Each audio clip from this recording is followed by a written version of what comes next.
Hello friends, so we will back. Today we discuss our fifth assignment question, which is based on dimensionality reduction. I hope you guys understand all above four questions. We already see previous video. So now we discuss our fifth question, जो कि based on dimensionality reduction. So before we understand dimensionality and reduction, first we see why it is important.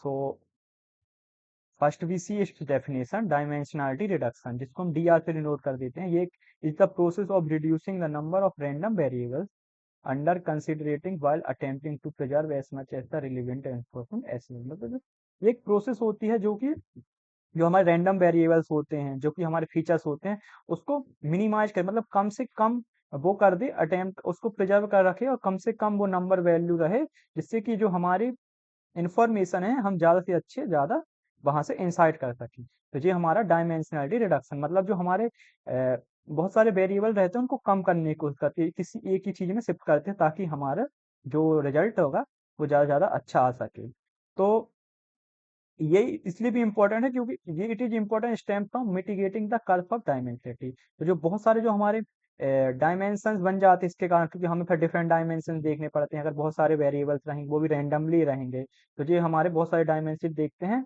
जिससे कि क्या कहते हैं ये हमारा reduce कर देता है। तो इससे क्या होता है, ये तो पहली बात होती है, ये इम्प्रूव कंप्यूटेशनल एफिशिएंसी हो जाती है। मतलब कम डायमेंशन रहेंगे मतलब कि जो हमारा मॉडल है वो जल्दी ट्रेन हो सकेगा, टाइम भी कम लेगा और प्रोडिक्शन भी जल्दी कर सके, मीन हमें एक एफिशिएंसी अच्छी प्रोवाइड कर सकेगा। दूसरा हमारा जो स्टोरेज रहेगा वो कम कर देगा। क्यों? क्योंकि जब हमारे कम वेरिएबल्स रहेंगे तो हमारा जो स्टोरेज है वो भी कम लगेगा और हमें बहुत सारे डायमेंशंस में भी नहीं जाना पड़ेगा। तो स्मॉलर डाटा सेट बनेगा जो कि कम मेमोरी लेगा।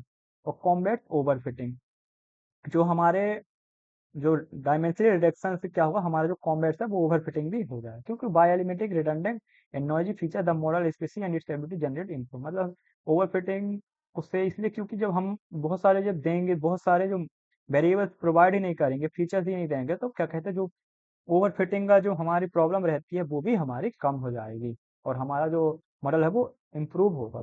और ये चौथा जिसका जो फायदा होता है डायमेंशनल डिटेक्शन, जब प्रॉफिट होता है वो होता है इम्प्रूव डाटा विजुअलाइजेशन। मीन्स ये हमारा डाटा विजुअलाइजेशन भी इम्प्रूव कर देता है, क्योंकि हम कोई भी डाटा को इजीली तरीके से प्लॉट कर सकते हैं, उसको इंटरप्रेट कर सकते हैं दो से तीन डायमेंशन एक्स वाई जेड में। अगर इससे ज्यादा अगर हमने लिया तो फिर हमें प्रॉब्लम जाएगी, हमें समझ में नहीं आएगा। तो अब इसमें हम देख लेते हैं कि डायमेंशनलिटी रिडक्शन अप्रोच है वो हम कहाँ कहाँ यूज कर सकते हैं। तो इसी की बेसिस में हम देखते हैं फीचर एक्सट्रैक्शन और फीचर सिलेक्शन। तो ये जो डाटा रिडक्शन टेक्निक है वो दो कैटेगरी में फॉल होती है। जैसे एक फीचर्स एक्सट्रैक्शन, इसकी टेक्निक से प्रॉफिट होता है, और दूसरा होता है फीचर सिलेक्शन। तो फर्स्ट देख लेते हैं हम कि फीचर एक्सट्रैक्शन क्या होता है, फीचर सिलेक्शन क्या होता है। तो पहले डेफिनेशन देख लेते हैं। तो ये क्या करते हैं, जो फीचर एक्सट्रैक्शन होता है वो क्या करता है, create new low dimensional feature that are combination of transformation of the original high dimensional feature. ये क्या करता है, एक नई लो डायमेंशनल फीचर्स बनाता है जो कि कंबाइन होते हैं, जो हमने जो हमारे ओरिजिनल डायमेंशनल फीचर रहते हैं उसके ही, बाकी वो क्या करता है नए बनाता है, वो भी उससे कम। मतलब जैसे उसमें मान लो कि 10 वेरिएबल थे तो ये 5 ले लेगा, 4 ले लेगा, ये अपने हिसाब से कम डायमेंशनल का यूज करके आंसर निकालने की कोशिश करता है। वेयर एल्स जो फीचर सिलेक्शन रहता है वो उसका एक सबसेट चूज करता है ओरिजिनल ही फीचर्स का, जो कि कंप्लीटली डिस्कार्ड द रेस्ट, जो कि पूरे से अलग कर देता है, उसको टोटली अलग कर देता है जो हमारा ओरिजिनल डाटा सेट है उससे। तो जो इसमें फीचर्स क्या रहेगा, जिसमें जो न्यू फीचर्स आएंगे उसमें कोई क्लियर फिजिकल इंटरप्रिटेशन नहीं रहेगा, क्योंकि ये हमारा फीचर एक्सट्रैक्शन है। जबकि जो न्यू फीचर्स रहेंगे वो ओरिजिनल मीनिंग को फॉलो करेंगे या सपोर्ट करेंगे, फुली इंटरप्रेटेड हम उससे इंटरप्रेट कर सकते हैं। इंफॉर्मेशन देखते हैं। तो जो हमारा फीचर एक्सट्रैक्शन है वो जो information retain most of the information from the original, तो जो ओरिजिनल डाटा सेट रहता है उसी से इन्फॉर्मेशन ज्यादातर ले लेता है। जबकि क्योंकि हमने एक डाटा सेट लिया है तो ये बहुत सारी जो इन्फॉर्मेशन उसको खो देता है, और ये क्योंकि डिस्कार्डेड फीचर्स को करता है इसलिए। अब इसके एग्जांपल जो रहते हैं, जब तक इसकी टेक्निक फीचर सेट हम किस किस में यूज करते हैं, तो इसका मेन एग्जांपल है पीसीए, जिसको हम बोलते हैं प्रिंसिपल कंपोनेंट एनालिसिस। एक होता है लीनियर डिस्क्रिमिनेंट एनालिसिस, जिसको हम एलडीए बोल देते हैं।